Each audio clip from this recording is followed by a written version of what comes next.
Day 747, being Christopher Cruz. So this is really interesting. I was just thinking, probably yesterday, I think, like, man, I'm just now, like, getting to know God, and, like, I never, like, considered going to church, like, never thought I'd read the Bible, never thought any of that, and I thought, was God pursuing me? Like, what did God do? Like, no one ever came up to me and really, like, tried to get me to go to church or talk to me about Jesus, or so yeah, I was just thinking that. And I have all these books on influence and sales and persuasion and all that stuff, and there's a book called Expert Secrets, which is by Russell Brunson. I need to go over my value ladder, and that's in this book, I'm pretty sure. And so I went and I found this book, and then I found all these other books, and then I found this book. So I just moved back to the US. I was staying with my aunt. I went down to a WeWork office in downtown Denver, came back on the light rail, and a bunch of people got off the light rail, and we walked up to the top of the bridge, and then you cross, you walk back down to go over the highway.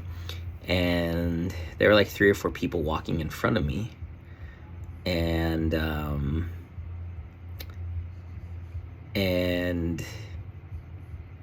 yeah, they were like 20 or 30 feet in front of me. They got to the top of the staircase and then turned and just kept walking. I get to the top of the staircase, and I see this book just laying on the ground, just right there, like it was almost placed on the ground. You can't, like, you would have to intentionally step over it or you'd trip over it. And they didn't even, like, it's like they didn't even see it. And so I look down, I'm like, and I pick it up.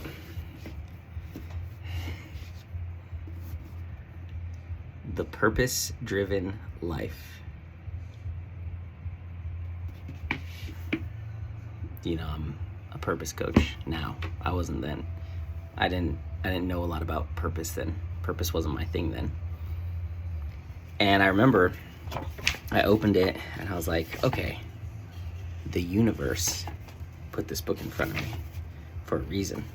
So I remember I started reading, and it was someone's book. Like, they had already, you know, taken some notes in there and stuff, but I was highlighting, and like I was reading this. I wonder how far I got. Dang, it looks like I got decently. I think I got like 50 pages into it or something like that. Yeah, here we go. And I stopped reading it. And the reason why I stopped reading it is it started talking about the Bible too much and Jesus. And I was like, not my thing. Just totally closed-minded. Not because the information wasn't good or anything. It was just like, I don't believe in that stuff. And that was, let's see, I've been back. There's one Christmas, 2 Christmas, almost 3 years ago. Almost 3 years ago, I found this book on the ground, The Purpose-Driven Life. Brings together God and purpose, what I do, Warriors of God. Oh, this is not Warriors of God shirt, but Warriors of God bring together purpose and God. Like, wow. So interesting, because I was just thinking yesterday, I was like, how come God never tried to pursue me? How come God never, like, reached out to me? And he did, very intentionally, 3 years ago. Anyone could have picked up that book. I'm surprised they didn't pick up that book, because you couldn't see what it was, because it didn't have a cover. So it's just like, what's this interesting random book laying there? They didn't even stop and look at it. And then I pick it up.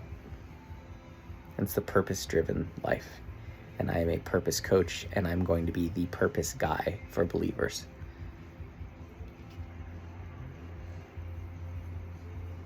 I forgot all about this book, and then I went to find the marketing book, and then I find this book. So that's just, thank you for the answer, God. He was pursuing me. I just wasn't open to him. Just too prideful, thought I had it figured out. Bible, Jesus, all that stuff's not real. It's the universe. I am the universe. I worship the universe. I was so lost. And he tried, but I was too prideful, too arrogant. Thought I knew it all.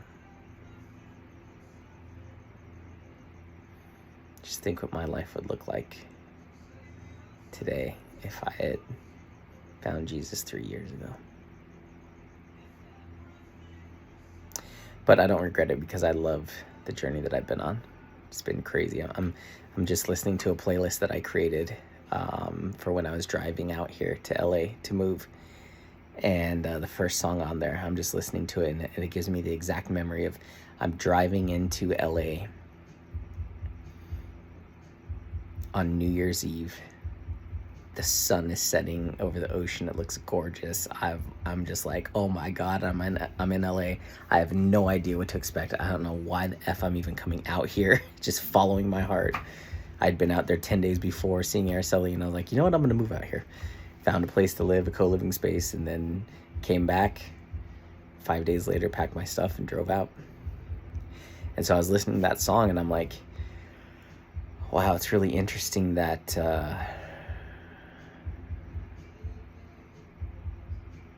I came out here not knowing what to expect, but I did expect success.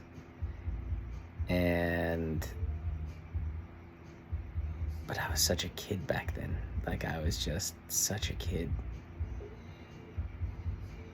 And I'm not where I thought I would be, but I'm in a much better place than I ever could have imagined.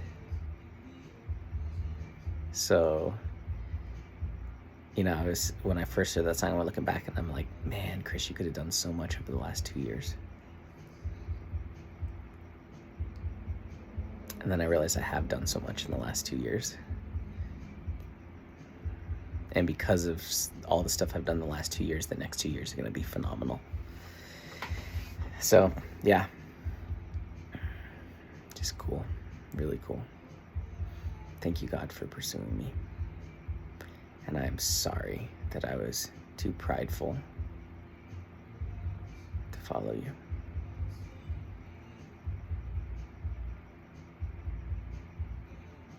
But he keeps knocking. He keeps knocking. And I finally open the door.